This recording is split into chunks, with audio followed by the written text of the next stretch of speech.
नमस्कार दोस्तों, शुभ प्रभात। 2026 की तीसरी सुबह की ढेर सारी शुभकामनाएं आप सबको।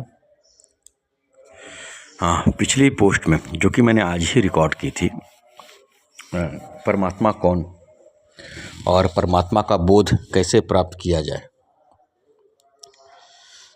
जो उस पर रुक करके गौर करेगा, उस पर चिंतन करेगा बगैर किसी भेद के और उसका प्रैक्टिकल अभ्यास करेगा। मैं प्रैक्टिकल अभ्यास करने की बात कर रहा हूँ। जानने और मानने की कोई ज़रूरत नहीं है।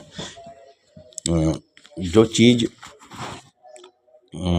अनुभव में लाई जा सकती है तो उसका प्रमाण उसका बोध ही होना चाहिए, ना कि तर्क। तो आप लोग उस पर गौर करें, चिंतन करें, मनन करें और यदि मौका मिले तो उसको व्यवहारिक रूप से अपने ऊपर उतारें।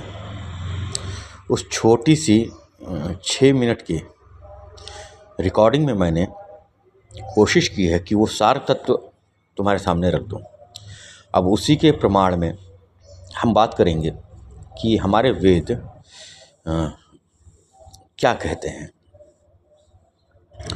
तो सारी चीज़ें मैंने हमेशा गौर और फिक्र पर ही फोकस किया है कि हर एक व्यक्ति को चाहिए कि वो चिंतन और मनन करता रहे। तो समझहीन तर्क जो होती है वो अज्ञान है। अगर आप तर्क करो, अगर आप चिंतन करो तो समझहीन अगर वो है, बस यूं ही है, तो वो अज्ञान है। और तर्कहीन समझ है, ऐसी समझ जिसमें कोई तर्क ना हो, वो ज्ञान है। तर्क पूर्ण समझ वो विज्ञान है।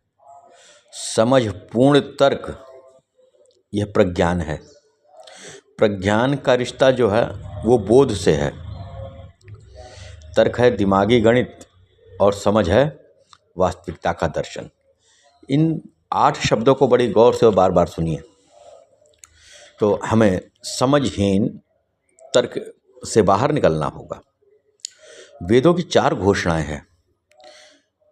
ऋग्वेद का कथन है प्रज्ञानाम ब्रह्म, यजुर्वेद का सार है अहम ब्रह्मास्मि, सामवेद का कथन है तत्त्वमसि और अथर्ववेद का सार तत्व है अयम आत्म ब्रह्म।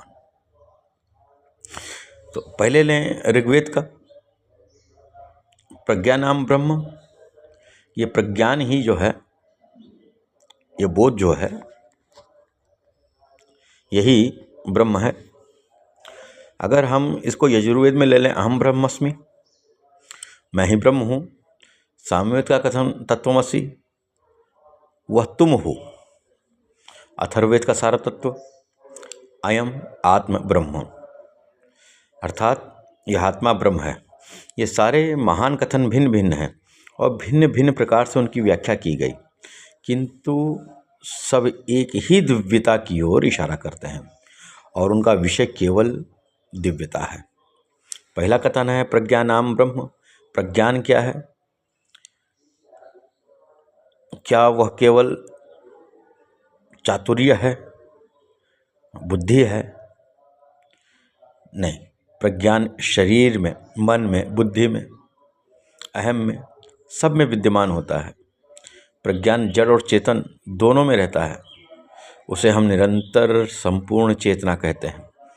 चेतना क्या होती है? चेतना का अर्थ है जानना। क्या जानना? क्या जानना? थोड़ा थोड़ा या टुकड़े टुकड़े में जानने को चेतना नहीं कहते। यह संपूर्ण ज्ञान होता है। यह उस दिव्य तत्व जो जड़ और चेतना दोनों में निहित है, उसका ज्ञान है। उसका ज्ञान होना ही संपूर्ण चेतना है। वास्तव में प्रज्ञान और ब्रह्म एक दूसरे के पर्यायवाची हैं। वे दो अलग वस्तुएं नहीं। ब्रह्मन क्या है? ब्रह्मन वही है जो सर्वव्यापी है या वृहद तत्व का सिद्धांत है। संपूर्ण सृष्टि ही वृहद है या शक्तिशाली। इस संपूर्ण ब्रह्मांड में ब्रह्मन व्याप्त है। सरल भाषा में ब्रह्मन का अर्थ होता है सर्वत्र फैला हुआ। वह चारों ओर व्याप्त है। एक सद्गुरु भी इन गुणों से युक्त होता है। दूसरा कथन है अहम ब्रह्मास्मि। लोग अहम का वास्तविक अर्थ मैं लगाते हैं, जबकि अहम का एक अन्य अर्थ होता है आत्मन। अहम ही आत्मा का स्वरूप होता है जो चेतना के चारों ओर उपस्थित होती है। वह मनुष्य में आत्मा के रूप में स्थापित की गई। यह आत्मा सबके अंदर साक्षी रूप से अवस्थित है। आत्मा, चेतना और ब्रह्मन ये सब भिन्न नहीं है। अहम ब्रह्मस्मि का अर्थ है मेरे अंदर भी आत्मा या मेरे अंदर का मैं ही सनातन साक्षी है और वही ब्रह्म है। तीसरा कथन तत्वमसि, यह सामवेद का सार है। तत् का अर्थ है वह, और त्वम का अर्थ है तू या तुम, असि का अर्थ है हो। जब तक मैं और तुम का भेद होता है तब तक मैं और तुम दो अलग अलग चीज़ें हैं, ये दोनों अलग अलग रहेंगे। परंतु जब मैं और तुम इकट्ठे हो जाते हैं तब हम बन जाते हैं। दोनों मिलकर एक अस्तित्व बन जाता है। जहाँ द्विधा है वहाँ तुम है, और जहाँ उपाधि नहीं है वहाँ तत् है। एक जीव है, दूसरा देव। सामवेद में यह बहुत स्पष्ट ढंग से समझाया गया है कि जीव और देव दोनों एक ही हैं। चौथा ले लें आखिरी, अयम आत्म ब्रह्म, यह चौथा कथन है। इस कथन को जानने का प्रयत्न करो। इसमें 3 शब्द हैं, अयम, आत्म तथा ब्रह्म, परंतु वे 3 नहीं हैं। पहला व्यक्ति जो तुम अपने आप को समझते हो, एक वह जो और लोग तुम्हें समझते हैं, और एक वह जो वास्तव में तुम हो, जिससे अभिप्राय है, जिससे मतलब है शरीर, मन यानी कि चित्त और आत्मा। हम अपने शरीर से काम करते हैं, मन से विचार करते हैं, और इन दोनों का साक्षी रूप हमारी आत्मा होती है।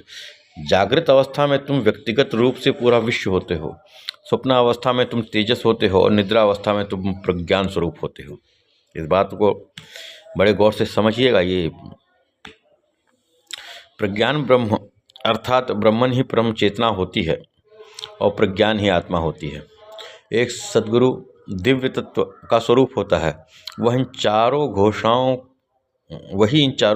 घोषणाओं का जो गहरा अर्थ है, यह वही है जिसने इन महान घोषणाओं के सार तत्व का अनुभव किया और इनके सार का आनंद उठाया, और वही मानव जाति को शिक्षा देने की, एक्चुअल शिक्षा देने का भार उठाता है। तो वेदों के इन मूल 4 श्लोकों पर अपने फोकस को केंद्रित करें और इस पर चिंतन करें, और परमात्मा कौन, उसका बोध कैसे हो, मेरी उस रिकॉर्डिंग को सुने। ईश्वर की कृपा से आपको अवश्य ही रास्ता, अवश्य मार्ग मिलेगा। हर व्यक्ति का मार्ग अपना अपना होता है और उसे वह अपना मार्ग खोजना पड़ता है।